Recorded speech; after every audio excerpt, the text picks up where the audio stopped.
Mulai dari nol, satu podcast untuk generasi, dan saya yakin Pendeta Immanuel. Biasanya saya ke narasumber bilangnya, bro, ini langsung saja Pendeta Immanuel. Kenapa? Ini pendeta fenomenal. Karena inilah pendeta HIV. Wah. Pendeta yang konon itu sesuatu yang stigmanya negatif, tetapi justru itulah saya terkesan dengan apa yang terjadi dengan Pendeta Immanuel, masih muda tetapi menyandang predikat yang demikian. Tidak mudah, dan aku yakin podcast kali ini akan menjawab beberapa hal pertanyaan dari teman-teman generasi. Jadi apa rasanya? Rasanya apa nih? Dikenal atau punya predikat sebagai pendeta AIDS, penderita HIV yang konon stigmanya itu kan negatif. Ya pasti kalau secara manusiawi pasti ada rasa malu mungkin ya. Secara kedagingan pasti ada rasa malu. Siapa sih gak malu menyandang? Apalagi waktu saya baru bangun dari koma waktu itu, terus dites ini itu dan akhirnya diagnosanya AIDS, bukan HIV bahkan AIDS gitu ya. Ya pasti respon pertama pasti malu gitu. Cuman beberapa waktu berlalu gitu, saya mulai berpikir bahwa kenapa harus malu gitu. Justru saya merasa privilege. Wow. Saya merasa ini sebuah hak istimewa yang Tuhan izinkan saya punya, yang saya lalui walaupun berat, sehingga saya bisa dipakai oleh Tuhan untuk jadi berkat buat orang-orang yang ngelaluin hal yang sama seperti saya, gitu. Kalau misalnya kita nggak ngalamin apa yang mereka alamin kan kita omong kosong ibaratnya gitu kan. Tapi kalau kita ngalamin apa yang orang itu alamin, itu akan lebih berisi gitu. Jadi saya justru merasa ini sebuah privilege gitu, sehingga saya bisa memberkati anak-anak Tuhan yang juga mengalami sama seperti saya gitu. Aku juga pikirnya begitu karena ini hamba Tuhan yang langka. Saya setelah kamu ada ngobrol beberapa hari yang lalu, aku ngobrol dengan orang tuanya karena memang kami berteman. Justru yang menjadi kelebihan adalah ini pendeta salib. Sedangkan biasanya pendeta itu membahas salib setelah lewati persoalan. Setelah menang dari penyakit, setelah menang dari kebangkrutan. Tetapi ini kan betul-betul yang setiap hari harus pikul salib. Itu luar biasa. Dan itu itu satu privilege. Ya kalau buat saya, kalau jujur saya sangat look up to Rasul Paulus ya.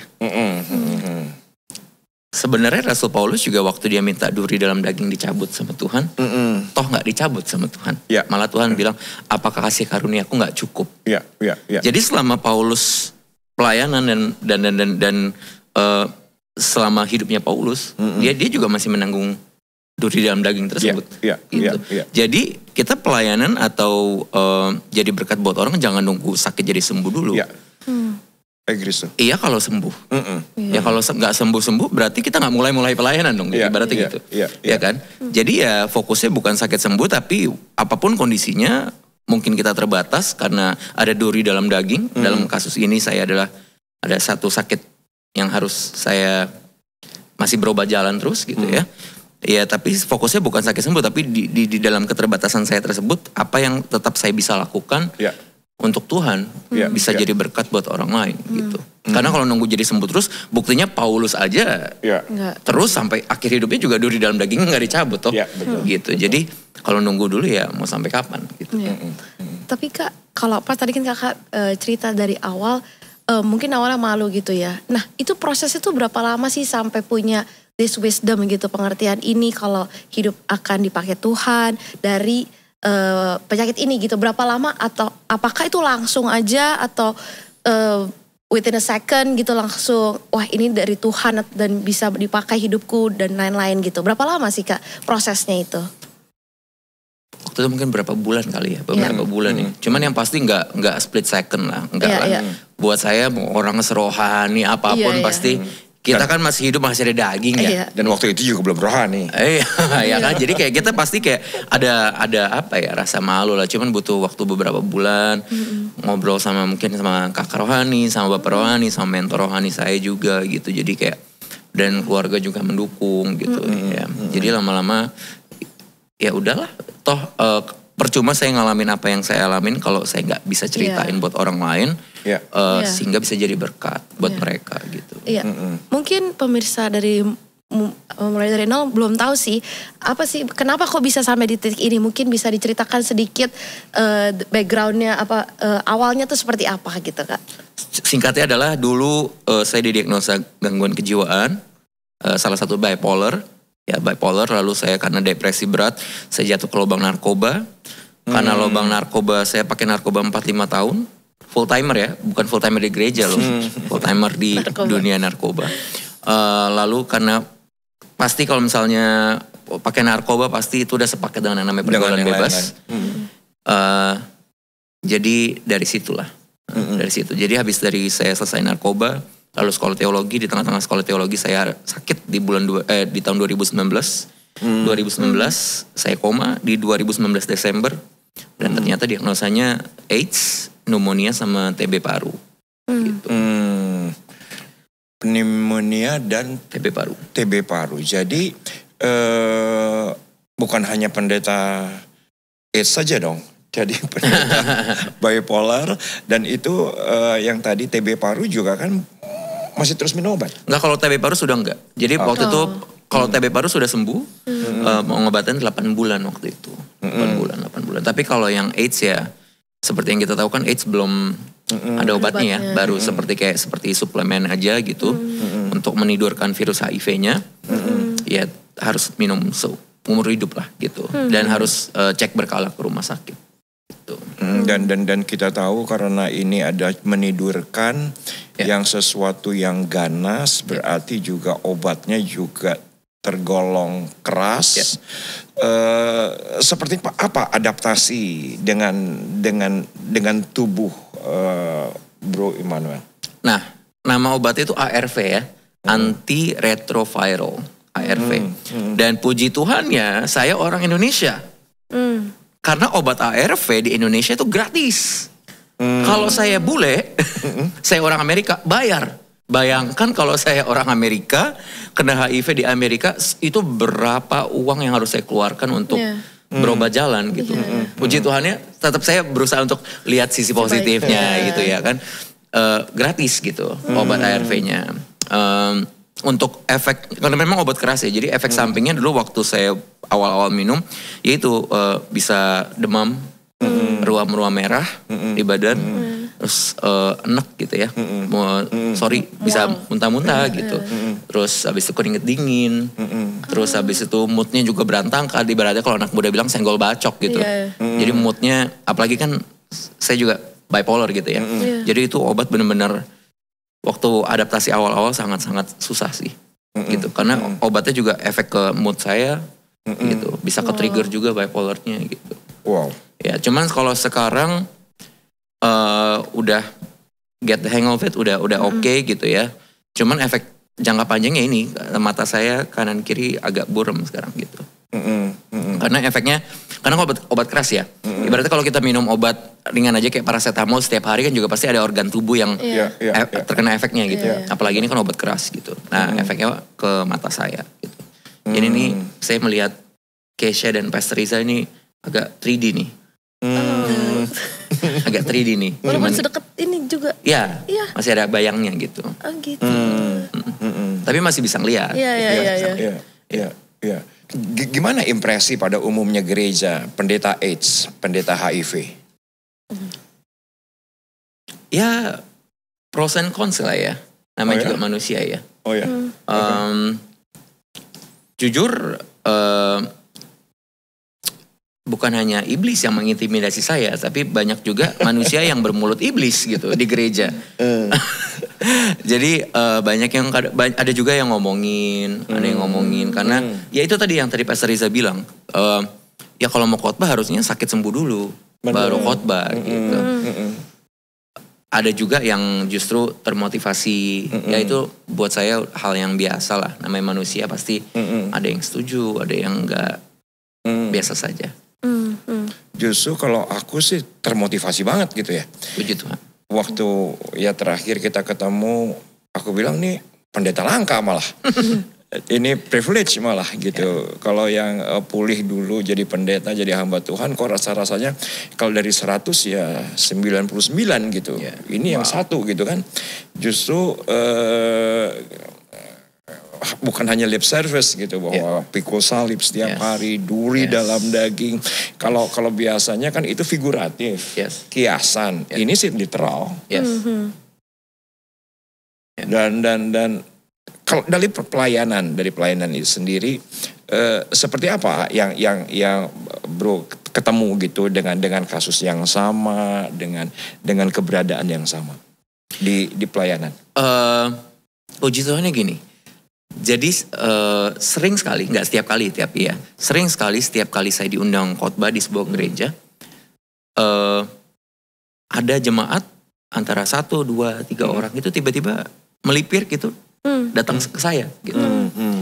Dia cerita, entah nanti dia ngaku dia depresi, entah dia ngaku juga ternyata saya juga bipolar, dan bahkan juga pernah waktu itu saya diundang khotbah di sebuah komsel, gitu ya. Lalu setelah itu ada jemaat yang hadir di tempat itu, lalu dia bilang boleh ngobrol nggak gitu. Dia bilang dia lagi sedih banget, lagi stres banget karena ternyata berapa hari lalunya dia juga baru didiagnosa HIV.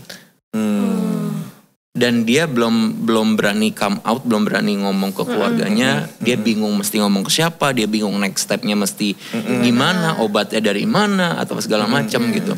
Dan dia ngomongnya ke saya, gitu. Jadi di situ saya makin termotivasi, buat apa saya harus malu gitu. Justru orang-orang ini yang mesti saya bantu, saya bisa jadi berkat buat mereka.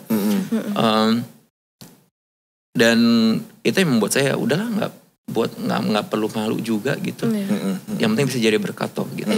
Teman ya itu sih, banyak sih yang habis setiap kali saya pelayanan ada yang berapa orang gitu datang dan cerita gimana sih bisa berdamai sama HIV, gimana sih bersahabat, next stepnya kalau bipolar, gimana sih caranya bisa akhirnya jarang ke trigger bipolarnya, kayak gitu-gitu sih. Ya bukan cuma 1-2 orang, lumayan sering. Jadi habis saya pelayanan ada yang datang gitu. Dan orang-orang inilah yang membuat saya semakin termotivasi untuk saya nggak perlu malu. Saya bisa jadi berkat buat mereka. Gitu. Sekarang kalaupun ada dari teman-teman kita yang sedang lagi nonton nih Kak, apa sih pesan yang ingin Kakak berikan kalaupun mereka sedang mengalami hal yang sama dan mungkin mereka merasa aku belum layak untuk pelayanan, aku belum layak untuk bisa jadi usher pun gitu, atau melayani sebagai bidang musik pun atau apapun itu, karena masih kayak merasa belum perfect gitu, belum cukup atau seperti apa gitu. Apa pesan yang Kakak ingin sampaikan? Jadi buat anak muda mungkin yang nonton di luar sana, kalau kita nunggu pelayanan, kita sempurna dulu baru pelayanan, sampai kita mati kita nggak akan pelayanan. Tahu kenapa? Karena manusia nggak akan sempurna. Karena kesempurnaan hanya milik Tuhan. Gitu. Jadi kalau kita nunggu sempurna dulu, ya kita nggak bakal mulai pelayanan. Sampai kita mati pun kita nggak bakal sempurna. Kita manusia kok. Gitu. Karena saya percaya gini Kesha, saya percaya bahwa Tuhan tidak memanggil yang layak, tapi Tuhan melayakkan yang Dia panggil. Coba aja lihat Alkitab. Siapa yang layak dipanggil Tuhan? Enggak ada. Justru Dia pakai orang-orang yang enggak layak secara kacamata manusia untuk dipakai luar biasa sama Tuhan. Jadi jangan merasa enggak layak. Kalau Tuhan udah panggil, Tuhan pasti mampukan dan Tuhan layakkan. Itu. Dan untuk kalau dalam kasus misalnya mental illness seperti bipolar, untuk teman-teman, pesan saya satu, jangan self-diagnose. Itu penyakitnya anak muda zaman sekarang. Gen Z. Jangan self-diagnose.